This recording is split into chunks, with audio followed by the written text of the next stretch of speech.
Hi everyone, welcome back to my channel. ಇವತ್ತು long ಅಲಸಂದೆ ಅಥವಾ ಚೈನೀಸ್ ಸ್ನೇಕ್ ಬೀನ್ಸಿಂದ ಪಲ್ಯ ಹೇಗೆ ಮಾಡೋದು ಅಂತ ನೋಡೋಣ. ತುಂಬ ಈಸಿಯಾಗಿ ಮಾಡ್ಬೋದು, ಹಾಗೆ ತುಂಬ ಟೇಸ್ಟಿಯಾಗಿ ಕೂಡ ಇರುತ್ತೆ. ಇದರಲ್ಲಿ ಹೆಚ್ಚಾಗಿ ಪ್ರೋಟೀನ್ ಇರೋದ್ರಿಂದ ಸ್ನಾಯುವಿನ ಆರೋಗ್ಯಕ್ಕೆ ತುಂಬಾ ಒಳ್ಳೆಯದು ಇದು.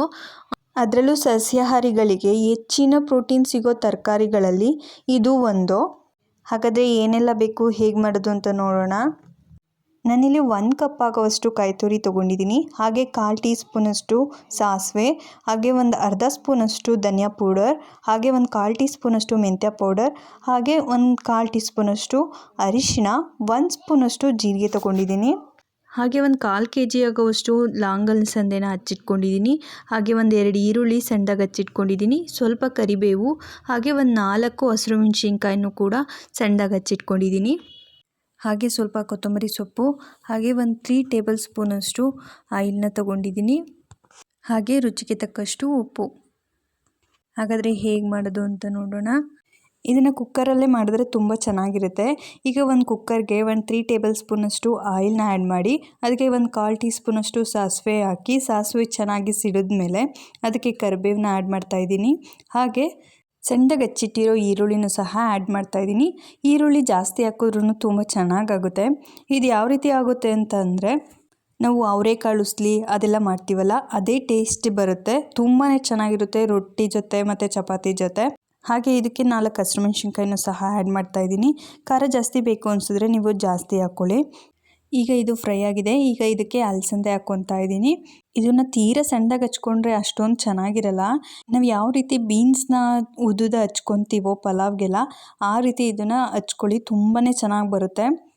ಈ ವೆಜಿಟೇಬಲ್ ಯೂಸ್ ಮಾಡೋದ್ರಿಂದ ಇದು ಹೆಚ್ಚಾಗಿ ಫೈಬರ್ ಇರೋದ್ರಿಂದ ಕಾನ್ಸ್ಟಿಪೇಷನ್ ಪ್ರಾಬ್ಲಮ್ ಇರೋರಿಗೆ ಇದು ತುಂಬಾ ಒಳ್ಳೆ ವೆಜಿಟೇಬಲು. ಹಾಗೆ ಹೃದಯಕ್ಕೆ ಸಂಬಂಧಿತ ಕಾಯಿಲೆಗಳ ಅಪಾಯವನ್ನು ಕಡಿಮೆ ಮಾಡುತ್ತೆ. ಹಾಗೆ ವಿಟಮಿನ್ ಎ ಮತ್ತು ಸಿ ಇರೋದ್ರಿಂದ ಕಣ್ಣಿನ ಆರೋಗ್ಯನೂ ಕಡಿಮೆ ಮಾಡುತ್ತೆ. ನಮ್ಮ ದೇಹದಲ್ಲಿ ರಕ್ತದೊತ್ತಡನ ಕಾಪಾಡಿಕೊಳ್ಳಲು ಪೊಟ್ಯಾಷಿಯಮ್ ತುಂಬಾ ಮುಖ್ಯ. ಹಾಗಾಗಿ ಈ ವೆಜಿಟೇಬಲ್ಲಿ ಅದು ಕೂಡ ರಿಚ್ ಇರೋದ್ರಿಂದ ರಕ್ತದೊತ್ತಡನೂ ಕೂಡ ಕಡಿಮೆ ಮಾಡುತ್ತೆ.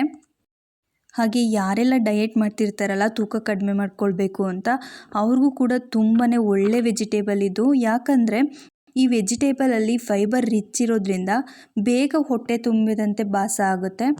ಹಾಗಾಗಿ ದೇಹದ ತೂಕ ಕೂಡ ಕಡಿಮೆ ಮಾಡೋದಕ್ಕೆ ಇದು ಎಲ್ಪ್ ಮಾಡುತ್ತೆ. ಈಗ ಇದು ಅರ್ಧದಷ್ಟು ಬೆಂದಿದೆ. ಈಗ ಇದಕ್ಕೆ 1 ಸ್ಪೂನಷ್ಟು ಜೀರಿಗೆನ ಆ್ಯಡ್ ಮಾಡ್ಕೊಳ್ಳೋಣ. ಇದು ಫುಲ್ ಬೇಯೋವರೆಗೂ ಏನು ಬಿಡೋ ಅವಶ್ಯಕತೆ ಇಲ್ಲ, ಯಾಕಂದರೆ ಕುಕ್ಕರಲ್ಲಿ ನಾವು ಕೂಗಿಸೋದ್ರಿಂದ. ಹಾಗೆ ಒಂದು 1/4 ಟೀ ಸ್ಪೂನಷ್ಟು ಅರಿಶಿನನೂ ಸಹ ಆ್ಯಡ್ ಮಾಡ್ಕೊಳ್ಳೋಣ.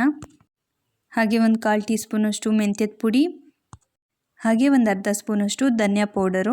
ಧನಿಯಾ ಪೌಡರ್ನ ಜಾಸ್ತಿ ಹಾಕಿದ್ರೆ ಅಷ್ಟು ಚೆನ್ನಾಗಾಗಲ್ಲ. ಒಂದು 1/4 kgಗೆ ನೀವು ಅರ್ಧ ಸ್ಪೂನ್ ಹಾಕಿದ್ರೆ ಸಾಕು.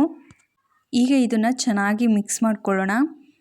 ಇದನ್ನು ಒಂದ್ಸಲ ಚೆನ್ನಾಗಿ ಮಿಕ್ಸ್ ಮಾಡ್ಕೊಂಡಿದ್ಮೇಲೆ ಈಗ ಇದಕ್ಕೆ 1 ಕಪ್ ಆಗುವಷ್ಟು ಕಾಯಿ ತುರಿನ ಆ್ಯಡ್ ಮಾಡ್ತಾಯಿದ್ದೀನಿ.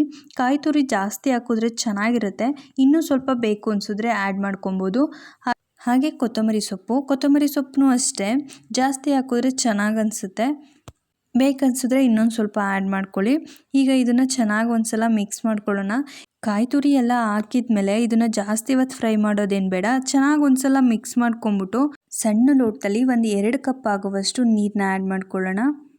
ಆಲ್ರೆಡಿ ಅರ್ಧ ಬೆಂದಿರುತ್ತೆ, ಹಾಗಾಗಿ 1.5 ಲೋಟ ಅಥವಾ 2 ಲೋಟ ಹಾಕಿದ್ರೆ ಸಾಕಾಗುತ್ತೆ. ಈಗ ಇದಕ್ಕೆ ರುಚಿಗೆ ಎಷ್ಟು ಬೇಕೋ ಅಷ್ಟು ಉಪ್ಪನ್ನು ಸಹ ಆ್ಯಡ್ ಮಾಡಿ ಒಂದ್ಸಲ ಮಿಕ್ಸ್ ಮಾಡಿಬಿಟ್ಟು 1 ವಿಷಲ್ಲು ಕೂಗಿಸ್ಕೊಳ್ಳೋಣ.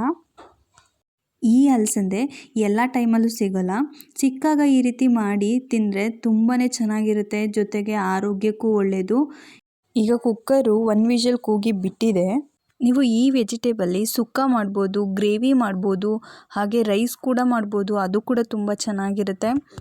ಇದಕ್ಕೆ ಯಾವುದೇ ರೀತಿ ಮಸಾಲ ಪದಾರ್ಥ ಯೂಸ್ ಮಾಡಿಲ್ಲ, ಆದರೂ ಕೂಡ ತುಂಬಾ ಟೇಸ್ಟಿಯಾಗಿ ಬರುತ್ತೆ. ತುಂಬ ಚೆನ್ನಾಗಿರುತ್ತೆ. ನೋಡಿ ಎಷ್ಟು ಚೆನ್ನಾಗಾಗಿದೆ ಅಂತ, ಚೆನ್ನಾಗಿ ಬೆಂದಿರುತ್ತೆ.